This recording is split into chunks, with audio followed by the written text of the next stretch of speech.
Hi everyone, and welcome to our last art prompt for the Compassion Project Presents Art for Resilience. This week's theme is based on collective compassion.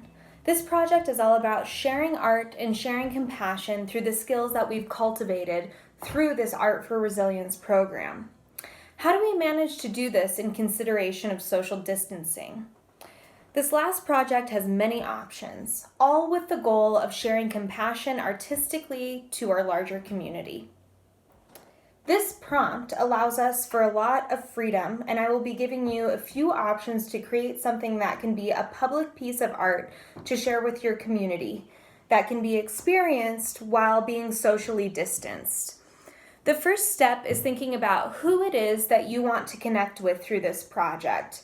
Who do you want to demonstrate the compassion that you've learned through this program? Is it your neighborhood?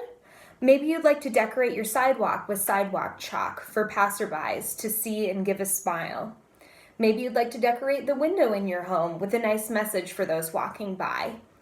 You can do this by using window paint, using colored paper to make a collage-like piece that looks like stained glass. Maybe you'd like to make a sign that spreads a nice message. Maybe you want to send thank yous to our essential workers, those who are on the front lines, in care facilities, grocery store clerks. Again, this project has a lot of freedom, and it's all about sharing compassion and the skills that we've cultivated through this program. For me, it's been really important to consider our elderly population since they're immune compromised, and those who are living in assisted living and care facilities have not been able to receive their typical visitors. And I imagine they're feeling very lonely and isolated during these times. So I chose to create a sign to display outside these care facilities in hopes of bringing a smile, a sense of relaxation, and an acknowledgement that our community cares about those who are feeling lonely.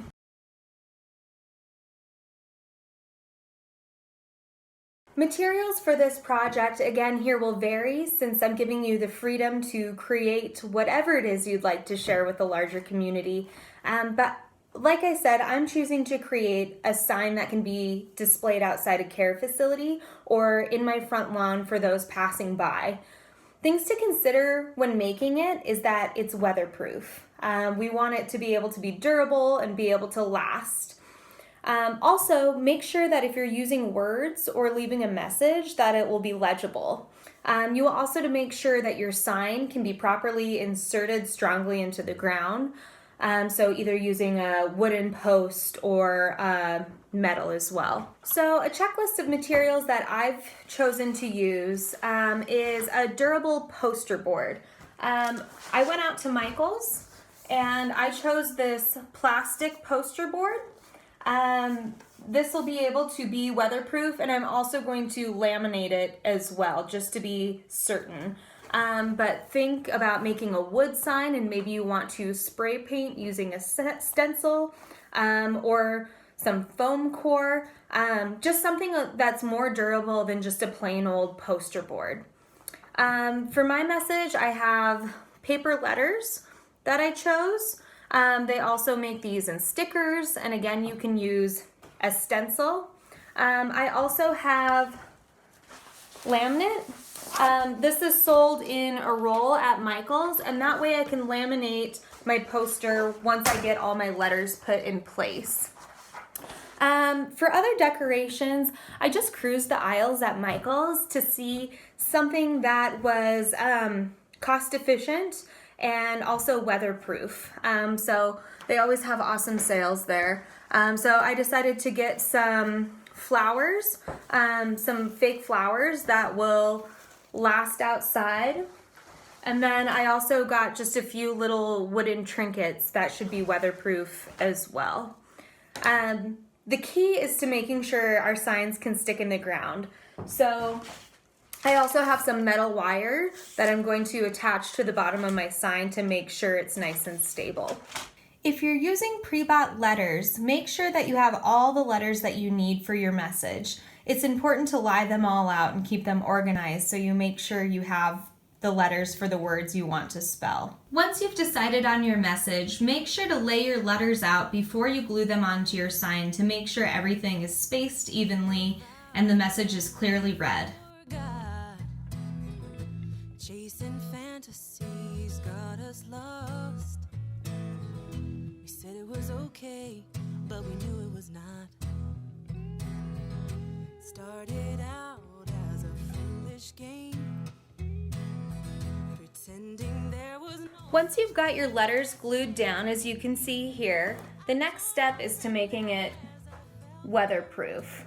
Again, I bought a roll of homemade or home use laminate from Michaels, and I will demonstrate how to use that.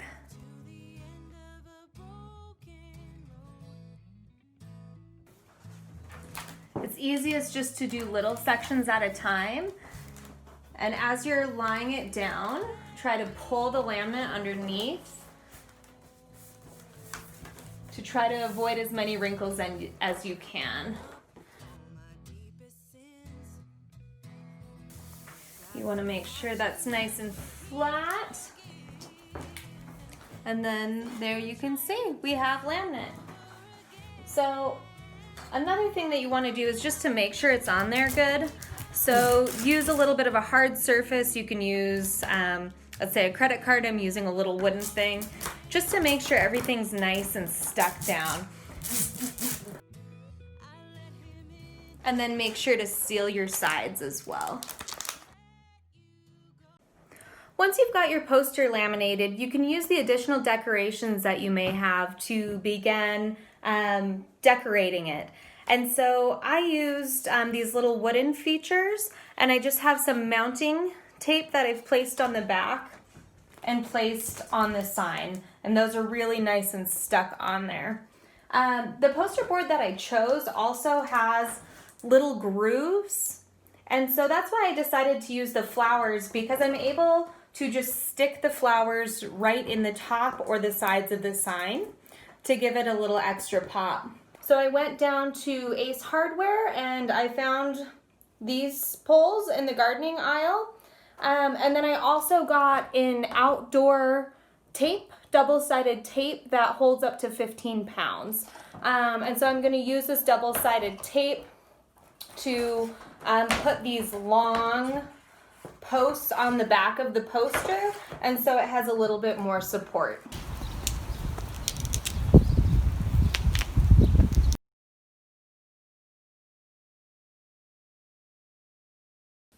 Hi everyone, Noelle here with a fun project to connect you to others in the time of social distancing. Sharing stories is a great way to connect communities. Today we're going to make a postcard that you can send to the elderly care homes in your community, and that can then connect the elderly to the essential workers who care for them. First, you'll want to start with a stiff piece of paper. Mine is 5 by 7 inches. Using a pencil, create 3 rectangles about 2 by 3 inches. Below the rectangles, draw 5 horizontal lines. Above the first rectangle, write "My Story." Above the second rectangle, write "Your Story." Above the third rectangle, write "An Essential Story." In the first box, draw an important part of your story. This could be about something you did during quarantine or about an important moment in your life that you want to share with others. For mine, I used markers to draw a picture of the craft kits I made for college students to work on while quarantining. On the lines I wrote, "During quarantine, I made craft kits for students. It allowed us to stay connected creatively." In the second box, the person you're mailing the postcard to can draw and write a part of their story. They can then pass it along to an essential caregiver to tell part of their story. The postcards can then be displayed for visitors to read about all the ways our stories connect us. I hope you enjoy this project.